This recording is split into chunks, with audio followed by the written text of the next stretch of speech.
te na kombo na Yesu Kristo oyo azali mokonzi pe nkolo ya bomoi na biso.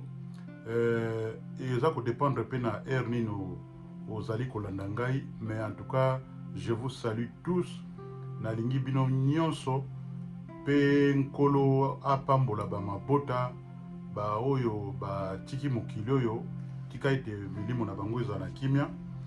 Oyo nyonso ba botami boye bolamu na mokili oyo nyonso basali ba anniversaire ya malamu tomonaki bongo bato na juillet ba botami ebele, en tout cas ebele ya ebele. On vous salue tous, maman Brigitte, Vicky, papa François Bokoko na moni bato ebele penda oyo toyebi. En tout cas boumela pe bo vivre en paix du cœur kati na bino pe bo sala ba projet na bino pe ekola. Nazali toujours lelo ko continuer na likambo oyo ezali ko concerner biso nyonso, likambo ya ba politicien. Est-ce que ba politiki ezali ko senga na mwana na Nzambe asala yango? Oui, ozana droit ya kosala yango. Omoni awa nazoloba makambo na religion te, parce que religion elimita biso mingi. On dirait ekomisa biso ba aveugle. On dirait ndenge tolobaka par manque de connaissances et compréhension. Donc to développer esprit oyo ke ba politicien bango baza bato mosusu. Normalement la politique ezali ko concerner biso banso awa na mokili oyo. Totala pe na mokanda na Nzambe ndenge nini ezali ko définir biso likambo na politique pe ba verset biblique ezali kuna ebele, mais lelo na ko linga toujours na couvrir verset biblique oyo. Na Proverbe 29 verset 2 elimboli biso nini balobi boy: quand le juste se multiplie, le peuple est dans la joie. Peuple oyo nani balobi: quand les méchants dominent, le peuple germe. To moni aweza na dévolé ezali ndenge mokilo ezali ko lobela biso toute vérité na mokili oyo ezali parallèle. Il y a le spirituel, il y a aussi le physique. Il y a oyo babengaka axe ya malamu pena axe ya mabe. Ezo dépendre na oyo tokoya ko mona na miso. Imaginez soki un bon politicien azwi mboka abandi ko diriger mboka, okomona te ba peuple ya mboka wana bakozalaka na esengo. Mais soki moto ya mabe azwi kiti ya bokonzi, ekozala un grand problème. Tomoni ete na mboka nyonso leader azalaka bobele moko oyo avandi na ebonga ya kiti ya bokonzi. Ezoloba te ke kovanda avandi wana akovandaka libela te.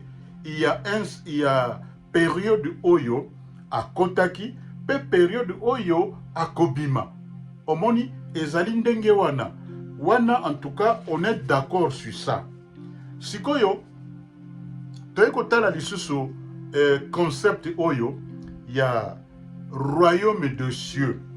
Awa nazoloba église te, nakoloba royaume de cieux ou royaume de Dieu. Na Matthieu chapitre 13 verset 44 à 45. Yesu Christ azali kolobela biso te royaume de cieux de Dieu ezali lokola ozo tambola na champ ya bilanga moko boye pe oye ko trouver ba trésor. Ba trésor wana tango yo kozwa yango, je pense ko olakisa na moto moko te, mais okozwa yango o batela yango pe ete na ngonga moko okoya koteka champ wana to ba trésor caché wana. Ezolobela biso très bien na mokanda na Nzambe.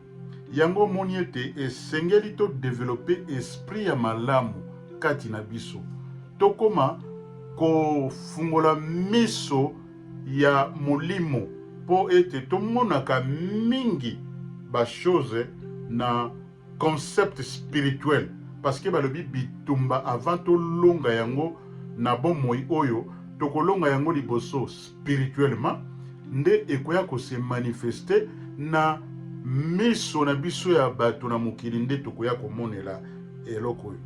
Bon, nazozongela awa lisolo oyo ezalaki na 1988 ezalaki bongo toremarkaki bongo eloko moko na mboka na biso tango ekomaki bouleversé, tango bouleversement politique yaki kosalema, tango notre pauvre papa maréchal atikaki kiti ya bokonzi avant kende na exil na mboka na Maroc.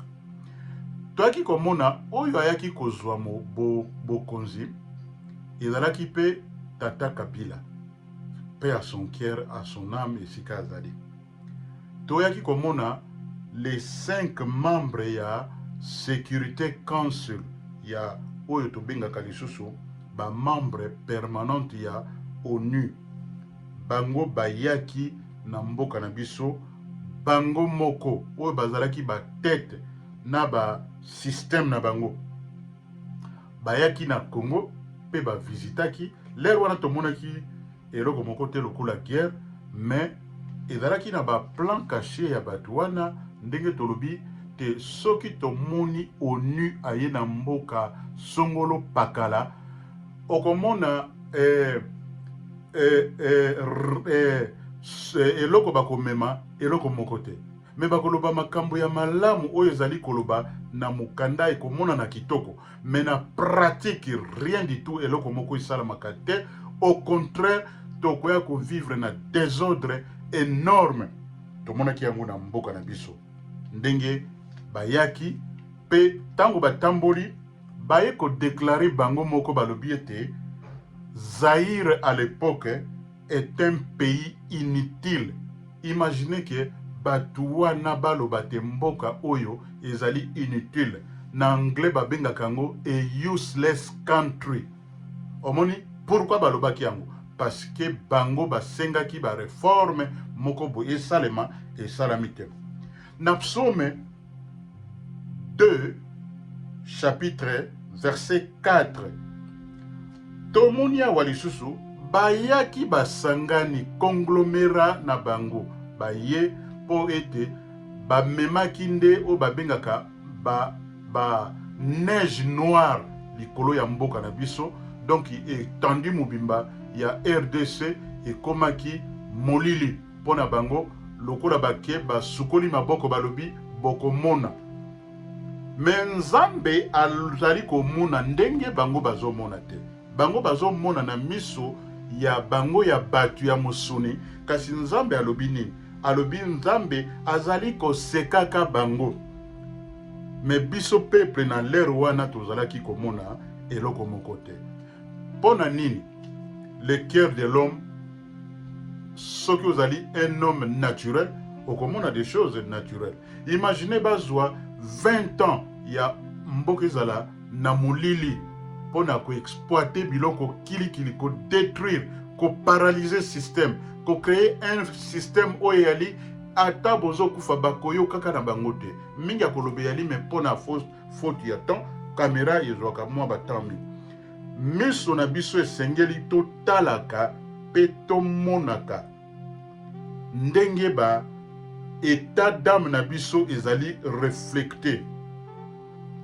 Eza na batu mususu ba membre wana ya communauté internationale, ce sont des gens qui ont des œils et tondamana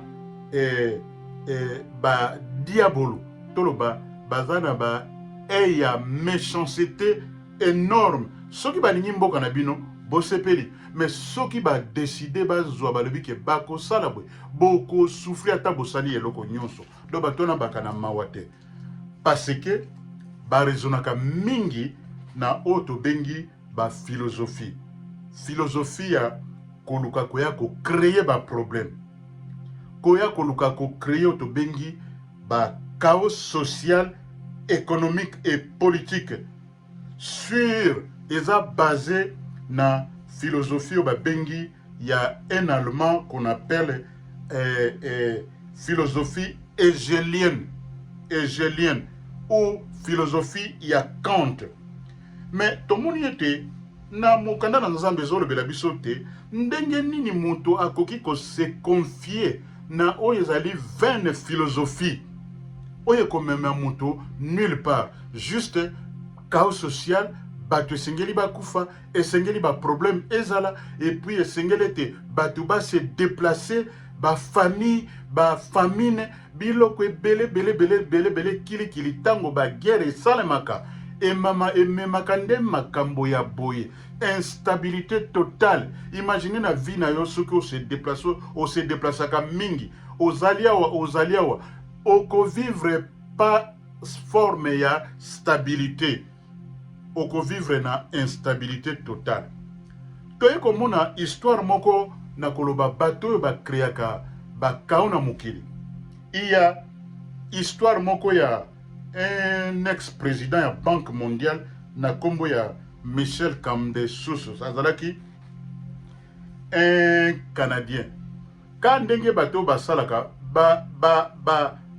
baye kosala te économie ya mboka pe système politique ya mboka ebeba, bato wana okanisaka ke bazaka bato malamu, donc bayebaka makambo basalaka. Bamoni boza kolela bango baye balobi ok toye kovisite bino lokola ba ange ya malamu, balobi tomoni lokola mboka na bino ezali na problème awa. Peuple alobi ok yo sikoyo yawa olingi kosala nini? Bango balobi bon biso tokosala mwa manifestation moko ya ndenge ya kimia ya manifestation pacifique ndenge babengaka yango. Sikoyo balobi ok moto wana telemi liboso, bango pe bato bayaki wana baselektionaki bango lokola bato na malamu. Omoni bato wana na malamu bakotambola bakondampo nzoka nde na kati na bango moto moko abombaki gato, abwakela tata wana gato pena na elongi pe kamera ezalaki kolanda makambo wana. Omoni ndenge babengaka na bato mosusu balingaka buzoba te, bato mosusu balingaka désordre te.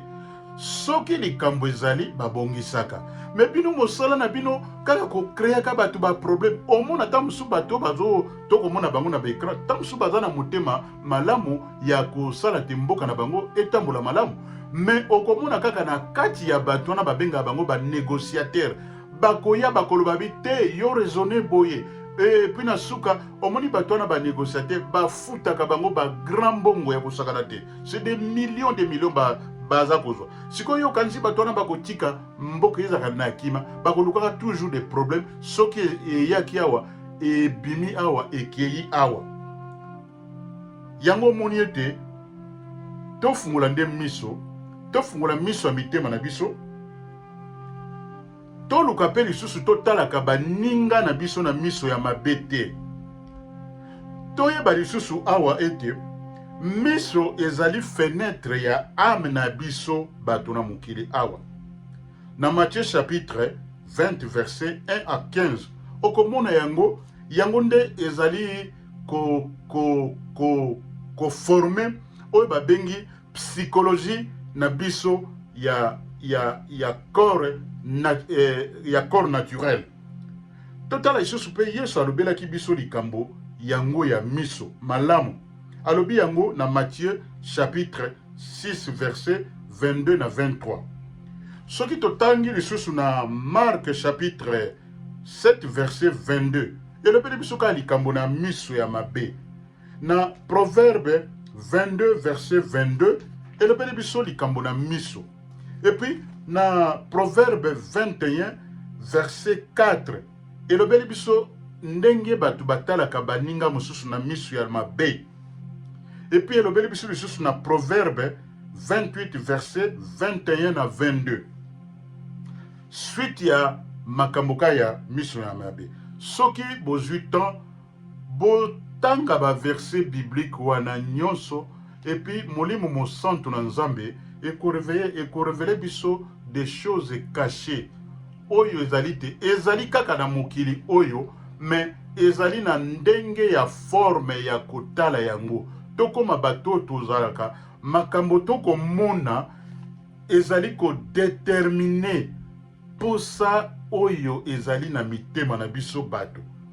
Tango tozali kotala makambo malamu na forme ya malamu. Yango nde ekosalaka biso ete to tambola ndenge nkolo asalaki biso na mokili oyo. Oyebi eza na bato mosusu batalaka bato ba miso ya mabe. Je vais donner une témoignage. Na monaka mokolo mosusu nazalaka na Suisse na moni tovandi na baninga et puis moto moko aye wana lera ye atali moninga alobi ne alobi me yo ndenge nini okotalaka nga na miso ya mabe nga na bi o donc takotala pe moto na miso ya mabe boswani te regard envieux regard moko ya toloba ya mabe ezalaka malamu naye ko développer pe esprit wana parce que moi Nzambe apesa ngai sagesse, apesa ngai discernement, apesa ngai sens d'analyser des choses que je vois. Naye komona ete mokolo moko ba mama bavandaki quelque part bazwi pe photo pe na analyser photo na monite moto mususu moninga mususu mwasi akotala moninga na miso ya mabe mais yazo se rendre ta compte te yazo kansaka ke moto wana aza kotala ye na miso ya mabe. Siko tango totala moto miso ya mabe yango moni place ememelaka bato ba biloko tobengaka ba poison okoki ko esprit ya kwa empoisonner moninga kosala moninga mabe parce que miso yozo mona ezo déterminer oyo kende koloba balobi abondance oyo ezalaka na cœur ya moto yango nde ekosala te monoko ifo eloba. Donc tango balobi abondance ya cœur ezo déterminer na oyo yozo mona soko zo mona malamu okoloba malamu soko zo mona mabe ezo dépendre na intention ya cœur na yo yango wana nde to luka to développer esprit ya to monaka polele pe to monaka ete biso banso na mokili Nzambe asala biso lolenge moko mais atia kati na moto ba talent ya malamu ba talent ba capacité ya malamu oyo ekoki ko changer société pour les meilleurs. Naki komona lisusu récemment et naki kotala notre président élu à Congo dans la personne de l'excellence Félix Antoine Tshisekedi Tshilombo namonaki mokolo ba programme bayaki ko programmer ye tant que mokonzi ya mboka azalaka à côté na moto moko boye oyo wana oyo boko salaka ba publicité belé. Je suis pas là pour faire des publicités des gens mais naye komona tango ba programmer moninga tant que président mais miso oyo atalaki le président c'est comme si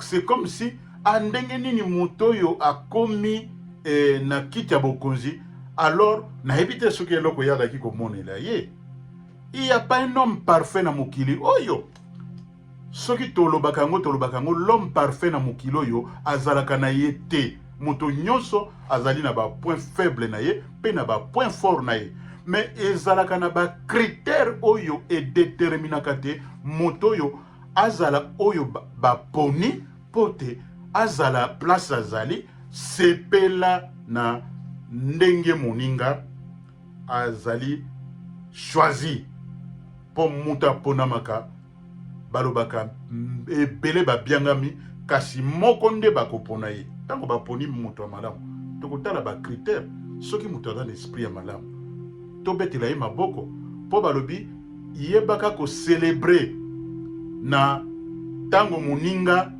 akei liboso tango moninga azwi sepela mona yango na miso ya malamu petika ete na pokwa to na après-midi ya lelo nkolo afungula biso miso ya compréhension na biso malamu to comprendre vie oyo malamu na ba diversité na yango nyonso po ete tokende liboso biso nyonso na après-midi ya lelo message wana oyo nauti kolancer ya te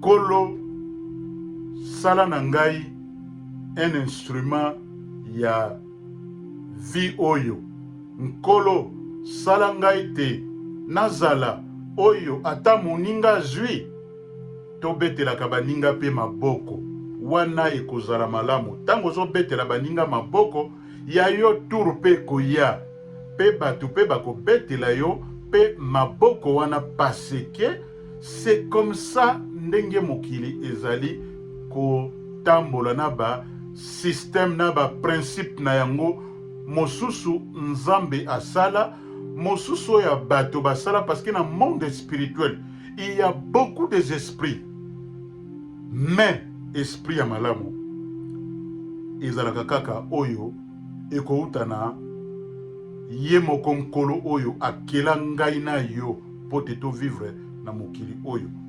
En tout cas message oyo nazalaki nango mpo na lelo yango wana pe nazali koinvite na bandeko nyonso oyo bozali kokomela ngai oyo nyonso bozali kotala ba video oyo bopartage yango massivement et puis bosabone pe na kati ya chaîne oyo po ete tango ba video sika ezali kobima bokomonaka yango directement automatiquement tozali connecté na ba réseaux sociaux nyonso na Facebook na Twitter na YouTube na ba WhatsApp tozali connecté pe na ba réseau nyonso oyo ezali kosala te audience ekola pe makambo ekende liboso. En tout cas bonne journée de dimanche dans le Seigneur Jésus-Christ. Je vous love tous. Amen and amen. Thank you.